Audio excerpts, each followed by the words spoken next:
Today I'm going to show you how to tattoo realism with one of the most underrated needles in the entire industry. I'm of course talking about the 3 round liner, and this needle hasn't only become one of my most favourite needles to use on fake skin, it also gave me the skill needed to be able to tattoo my own leg sleeve, and I'm honestly baffled by the results. So for today's video I have created the 3 dot method, which is a technique that I have used to get perfect stipple shading every single time. Stipple shading is a technique where a small round liner, typically a 3 round liner, is used to create a dotted effect that adds depth and texture to realism tattoos. Unlike traditional dot work, which involves individual needle insertions, stipple shading utilizes a specific motion to achieve its finish and has become an essential skill due to a massive surge in client demand over the recent years. However, because this method relies on some of the sharpest needles available, it carries a high risk of chewing the skin or causing blowouts if performed without proper technical knowledge.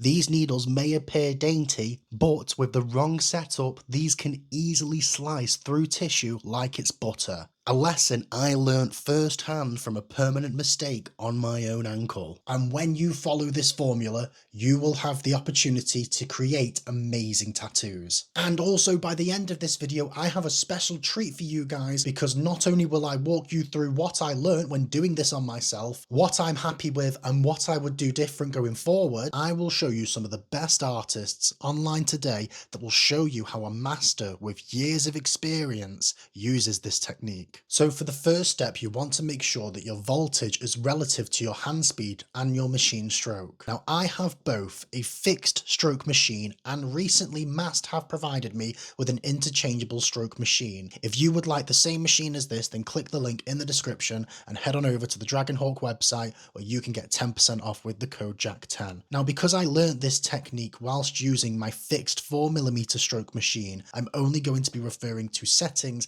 for this machine stroke. If your machine does not provide a 4mm stroke, or you're not sure what stroke your machine is, because most beginner machines don't really tell you, it's safe to assume that it's probably around about the 3.5 to 3.7 mark, which means you would probably need to increase your voltage and lower your hand speed relative to what I'm going to teach you today. Because stipple shading is about getting a consistent spread between all of your dots so your shades look smooth. So for my setup with a 4mm stroke, I use a voltage of 4.5 volts. This has been a consistent go-to for me for practically the past few months now, and I haven't needed to deviate from this at all. I find that this voltage works wonders with my specific hand speed and technique. And for anybody who doesn't have a 4mm stroke, I'm going to show you what I do to achieve this with a £35 Amazon machine. Now my Amazon machine is a 3.7 standard stroke, and this does create a bit of an issue because this machine will only let me go to as low as 5 volts. That 0.3mm difference in stroke isn't enough to justify increasing the voltage by 0.5. And as you can see, after one pass with this setup, we've already deposited too much ink into the fake skin. While increasing your hand speed can compensate for this, due to the amount that you do have to increase your hand speed by,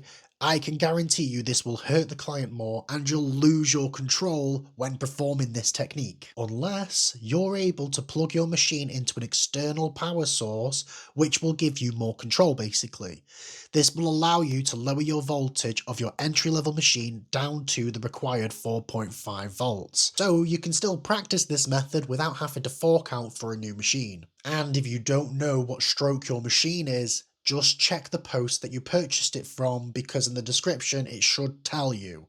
Sometimes on Amazon this can be hidden, so check the manufacturer's website if you cannot find it. And after all of that, if you still don't know what your machine stroke is, you're probably going to need to buy a new machine where you do know what the stroke is, so you don't pick up bad habits when you're learning the basics. The second thing you need to know is what needle hanger you need to use, and this is where most artists' opinions do differ. However, my personal opinion says a 1.5 to 2mm is a perfect area, as the objective of shading light values over time without creating additional trauma is to understand that you don't want to be going in then too deep into the dermis. You want to enter the dermis gradually to make sure you're able to build up saturation over time rather than just dumping the ink all at once. And having a shorter hang with my stroke setting of 4mm gives me more control with such a powerful setup. And for entry-level machines, not all of these allow you to change the needle hang. Now, the majority do, and my £35 Amazon one did.